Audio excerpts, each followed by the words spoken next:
mad til Oliver. Han er 10 år, han har fødselsdag, og Oliver lider af cancer. Vi starter med at lave mini-pizzaer til Oliver, og så skal vi lave en dessert, citronfromage, og her har vi allerede lagt husblasen i blød. Og Oliver, han har ikke en særlig stor appetit, så derfor skal begge måltider være energitætte. Vi starter med at lave citronfromagen, for den skal stå længe i køleskabet og hvile omkring 3-4 timer. Vi skal bruge 125 gram æggehvidder,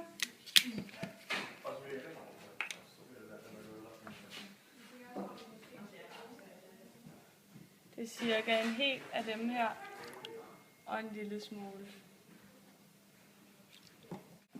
1,5 gang pasteuriseret æg, og det hælder vi også bare ned i skålen. Og i forvejen i den her skål havde jeg puttet 100 gram sukker ned. Og så skal resten i skålen bare blandes sammen. Man skal sørge for at spise blandingen hvid og luftig. Så vi er snart ved at være der. Huspladsen har været i skålen, så skal den puttes i en gryde og røres i indtil den er smeltet.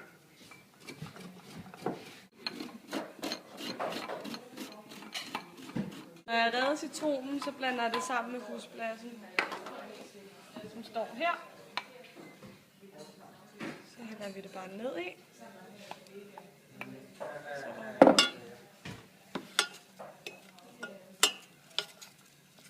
Så skærer jeg citronen over og presser resten herned. Vi skal bruge 1 deciliter, som vi skal blande i huspladsen. Så tager jeg blandingen af citronskal, citronsaft og husplads og blander ned i den her.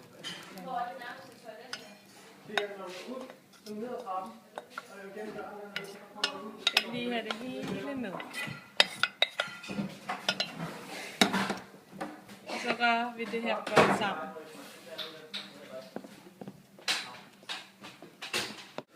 Så har jeg pisket noget flødeskum, som vi skal bruge til at blande ned i citronfromagen, og det skal være stift. Så er blandet godt sammen, som sådan her. Så tager vi flødeskummen og blander sammen med. Når man putter flødeskummen ned, så skal man sørge for at putte det stille og roligt ned, og ikke røre det rundt, men vende det rundt. Jeg gør sådan her.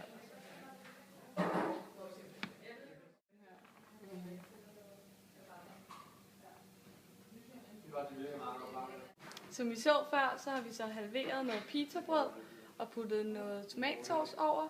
Og nu har jeg så hakket noget topping til det. Cocktailpølser og mozzarella og pepperoni, som vi skal have ud på pizzaen. Som I kan se, så har vi valgt noget topping, som er meget energitæt. Altså cocktailpølserne og pepperoni og ost. Og så har vi også valgt at gøre det endnu mere energitæt ved at putte olie i tomatsaucen.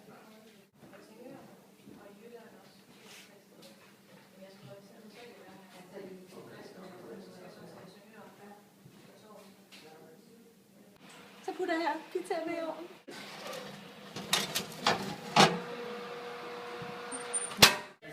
Når man laver mad til børn, som har en lille appetit, så er det vigtigt, at man tager fokus ud fra maden og gør noget ud af maden, så det ser lidt spændende ud. Så derfor har vi pyntet det.